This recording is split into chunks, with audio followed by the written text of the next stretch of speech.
Think about this. Worldలో one of the richest and most technologically advanced countries Asia map ని చూస్తుంది and it decides నా future కి one country చాలా important and ఆ country India. ఆ bet చేసిన country Japan. And 2026లో Japan quietly ఒక ఎక్స్ట్రాడినరీ మూవ్ స్టార్ట్ చేసింది. బిలియన్స్ ఆఫ్ డాలర్స్ ఇండియాలో ఇన్వెస్ట్ చేస్తోంది. అడ్వాన్స్ టెక్నాలజీ ఇండియాతో షేర్ చేస్తోంది. సెమీ కండక్టర్ పార్ట్నర్షిప్ బిల్డ్ చేస్తోంది. అండ్ ఇండియా మీద ఫుల్ ఫోకస్ పెట్టడానికి ఓన్ గవర్నమెంట్ స్ట్రక్చర్ ని కూడా రీఆర్గనైజ్ చేసింది. బట్ ఇంట్రెస్టింగ్ పార్ట్ ఏంటంటే జపాన్ లాంటి కంట్రీస్ ఎమోషనల్ గా డెసిషన్స్ తీసుకో, especially tense of billions of dollars involve అయ్యే డెసిషన్స్ లో. ప్రతి మూవ్ కి ఒక రీజన్ ఉంటుంది అండ్ ఆ రీజన్ ని అర్థం చేసుకుంటే మనకి ఇంకా బిగ్గర్ పిక్చర్ అర్థమవుతోంది. ఏషియాలో పవర్ బ్యాలెన్స్ మారుతోంది అండ్ సమ్హౌ ఇండియా ఈ షిఫ్ట్ లో సెంట్రల్ పొజిషన్ లో ఉంది. సో క్వశ్చన్ ఏంటి అంటే జపాన్ సడన్ గా ఇండియా మీద ఎందుకు ఇంత హెవీగా బెట్ చేస్తోంది అండ్ మోర్ ఇంపార్టెంట్లీ జపాన్ కి ఏం తెలుసు అండ్ వరల్డ్ కి ఇప్పుడే అర్థమవుతోందా? To understand this moment you need a little history. India and Japan relationship కొత్తేం కాదు. ఇన్ఫాక్ట్ జపాన్ 1958 నుంచి ఇండియాకి బిగ్గెస్ట్ డెవలప్మెంట్ పార్ట్నర్స్ లో ఒకటి. Think about that. India modern economy built అవడం ప్రాపర్ గా స్టార్ట్ అవ్వక ముందే Japan already India infrastructure projects లో ఫండ్ చేస్తూ ఉంది. Delhi metro, Mumbai Pune express way, industrial corridors, urban transport systems, basically modern India economic back bone లో చాలా ప్రాజెక్ట్స్ జాపనీస్ డెవలప్మెంట్ అసిస్టెన్స్ తో బిల్డ్ అయ్యాయి. అండ్ ఇంట్రెస్టింగ్ థింగ్ ఏంటి అంటే లోన్స్ ఎక్స్ట్రీమ్లీ చీప్. కొన్ని కేసెస్ లో ఇంట్రెస్ట్ రేట్ 0.1% వరకు ఉండేది. Almost free money. డికేడ్స్ వరకు రిలేషన్షిప్ స్టేబుల్ గా ఉంది, క్వైట్ గా ఉంది. ఇక్కడ ఇన్ఫ్రాస్ట్రక్చర్ ప్రాజెక్ట్స్, ఇక్కడ trade agreements, routine diplomacy, nothing dramatic. కానీ ఈ రిలేషన్ కంప్లీట్లీ చేంజ్ అయింది. ఇద్దరు లీడర్స్ ఈ రిలేషన్షిప్ ని నెక్స్ట్ లెవెల్ కి తీసుకెళ్లాలి అని డిసైడ్ అయ్యారు. Narendra Modi and former Japanese prime minister Shinzo Abe. 2014లో Abe India Republic Day chief guest గా వచ్చారు. 2015లో అహ్మదాబాద్ లో మోదీ పక్కన నిలబడి India first bullet train project announce చేశారు. బట్ వాళ్ళు బిజినెస్ గురించి మాత్రమే మాట్లాడలేదు. వాళ్ళు చాలా బిగ్గర్ టాపిక్స్ డిస్కస్ చేశారు. Civilisation, shared democratic values and one common concern, China rise అవ్వడం. అప్పుడే India and Japan relationship official గా అప్గ్రేడ్ అయింది. Special strategic and global partnership. Simple గా చెప్పాలంటే ఈ రెండు కంట్రీస్ డిసైడ్ అయ్యాయి, we need each other. But 2026లో మెయిన్ డిఫరెన్స్ ఏంటంటే జపాన్ ఇప్పుడు ఇండియా రోడ్స్ బిల్డ్ చేయడం మాత్రమే కాదు, Japan India technology future build చేయాలనుకుంటోంది.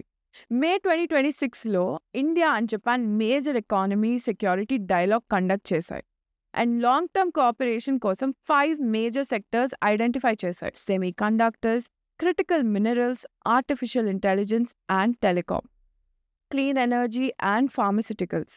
ఆ లిస్ట్ ని కేర్ఫుల్లీ అబ్జర్వ్ చేయండి. అది ఇన్ఫ్రాస్ట్రక్చర్ లిస్ట్ కాదు, అది geopolitical list. Because future global ఎకానమీని కంట్రోల్ చేసేది ఆయిల్ కాదు, టెక్నాలజీ. అండ్ ఆ సిస్టంలో సెంటర్లో ఉండేది semiconductors. Every smartphone, every electrical vehicle, every military system, every AI model, everything depends on chips. Problem ఏంటంటే Taiwan world's advance chip manufacturing dominate చేస్తోంది. China rare earth minerals dominate చేస్తోంది. India and Japan రెండు కంట్రీస్కి ఈ dependency డేంజరస్గా అనిపిస్తోంది. Japan already semiconductors manufacturing ఎక్విప్మెంట్లో world లీడర్స్లో ఒకటి. ఇండియా దగ్గర ఇంజనీరింగ్ టాలెంట్ ఉంది, మ్యాసివ్ డొమెస్టిక్ మార్కెట్ ఉంది and most importantly China immediate influence zone బయట స్ట్రాటజిక్ జియోగ్రఫీ ఉంది. ఈ రెండు కంబైన్ చేస్తే సంథింగ్ పవర్ఫుల్ క్రియేట్ అవుతుంది. ప్రాక్టికల్ గా చూస్తే Renesas Electronics India CG power తో సెమీ కండక్టర్ ఆపరేషన్స్ బిల్డ్ చేస్తోంది. టోక్యో ఎలక్ట్రాన్ టాటా ఎలక్ట్రానిక్స్ తో కొలాబరేట్ చేస్తోంది. ఇంకా ఐఐటి హైదరాబాద్ జాపనీస్ ఇన్స్టిట్యూషన్స్ తో రీసెర్చ్ కొలాబరేషన్స్ ఎక్స్పాండ్ చేస్తోంది. అండ్ ఏప్రిల్ 2026లో Japan new government division create చేసింది ఓన్లీ ఇండియా కోసం, Japan India economic affairs division. Country serious గా లేకపోతే ఇలాంటి న్యూ ఇన్స్టిట్యూషన్స్ క్రియేట్ అవ్వవు. అండ్ జపాన్ ఏం చేస్తోంది? అసలు మ్యాటర్ ఏంటంటే జపాన్ తన ఫ్యూచర్ రీడిజైన్ చేస్తోంది. Reason China. ఆల్మోస్ట్ 2 decades నుంచి Japan economy heavily China manufacturing మీద డిపెండ్ అయింది. Factories, supply chains, critical mineral imports, technology partnerships అన్నీ చైనా సిస్టమ్ మీద డిపెండ్ అవుతూ వచ్చాయి. బట్ రీసెంట్ ఇయర్స్లో ఈ రిలేషన్షిప్ ఇంక్రీజింగ్లీ ఫ్రజైల్ అవుతుంది. East China Sea territorial disputes, Taiwan చుట్టూ మిలిటరీ టెన్షన్స్ అండ్ టోక్యోలో గ్రోయింగ్ ఫియర్. చైనా మీద ఓవర్ డిపెండ్ అవ్వడం ఫ్యూచర్లో జపాన్స్ బిగ్గెస్ట్ వీక్నెస్ అవ్వచ్చు అని అర్థమైంది. ఎగ్జాక్ట్లీ ఈ పాయింట్లో 2026 ఇండియా-జపాన్ రిలేషన్షిప్కి ఒక మేజర్ టర్నింగ్ పాయింట్ అయింది. Japan current prime minister Sanae Takaichi ఆమె లీడర్షిప్లో Japan much stronger strategic posture adopt చేస్తుంది. గవర్నమెంట్ అగ్రెసివ్లీ ఫోకస్ చేస్తుంది ఎకానమిక్ సెక్యూరిటీ మీద, చైనా డిపెండెన్సీ రెడ్యూస్ చేయడం మీద, క్రిటికల్ సప్లై చైన్స్ ప్రొటెక్ట్ చేయడం మీద, and Japan long term interest align అయ్యే కంట్రీస్తో పార్ట్నర్షిప్ స్ట్రెంగ్తన్ చేయడం మీద. అండ్ అక్కడే ఇండియా డైరెక్ట్గా పిక్చర్లోకి వస్తుంది. జపాన్ ఇప్పుడు ఫాలో అవుతుంది ఒక స్ట్రాటజీని. దాని ఎక్స్పర్ట్స్ చైనా +1 స్ట్రాటజీ అని పిలుస్తారు. Meaning simple, China dependency reduce చేయాలి, supply chains and investments alternative కంట్రీస్కి షిఫ్ట్ చేయాలి. అండ్ ఆల్టర్నేటివ్స్ లిస్ట్లో ఇండియా స్టాండౌట్ అవుతుంది. Massive population, fast economic growth, democratic political system, huge English-speaking tech workforce, and very few countries match చేయగలిగే scale. But ఇది China నుంచి move అవ్వడం కోసం మాత్రమే కాదు, ఇది ఏషియాలో న్యూ పవర్ బ్యాలెన్స్ క్రియేట్ చేయడం గురించి. ఇండియా అండ్ జపాన్ రెండు క్వాడ్లో members alongside United States and Australia. And ఇప్పుడు వాళ్ళ ఎకనామిక్ పార్ట్నర్షిప్, సెక్యూరిటీ పార్ట్నర్షిప్ అంత ఇంపార్టెంట్ అవుతుంది. జపాన్ న్యూ ఏషియా స్ట్రాటజీలో ఇండియా జస్ట్ పార్ట్నర్ కాదు, ఇండియా జపాన్ ఫ్యూచర్లో సెంట్రల్ రోల్ ప్లే చేస్తోంది. మీరు ఇది హైదరాబాద్ నుంచి చూస్తున్నా, దుబాయ్ నుంచి చూస్తున్నా, అమెరికా నుంచి చూస్తున్నా, why should you care? Because India global future right now decide అవుతుంది. Not 10 years later, right now. గుజరాత్లో సెమీ కండక్టర్ ఫ్యాక్టరీస్ బిల్డ్ అవుతున్నాయి, AI రీసెర్చ్ పార్ట్నర్షిప్స్ లాంచ్ అవుతున్నాయి, క్లీన్ ఎనర్జీ కార్పొరేషన్ ఎక్స్పాండ్ అవుతుంది.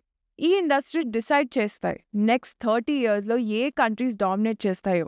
Historically India always strategic independence maintain చేసింది, non alignment follow అయింది, permanent alliances avoid చేసింది. But today India new ఫేజ్లోకి enter అవుతుంది. India independence వదులుకోవట్లేదు, but India partners choose చేస్తోంది carefully and deliberately. And Japan ఆ చాయిసెస్లో one of the biggest. Because Japan money మాత్రం ఇవ్వట్లేదు, Japan brings capital, technology, industrial expertise, institutional credibility and long term trust ఇస్తోంది.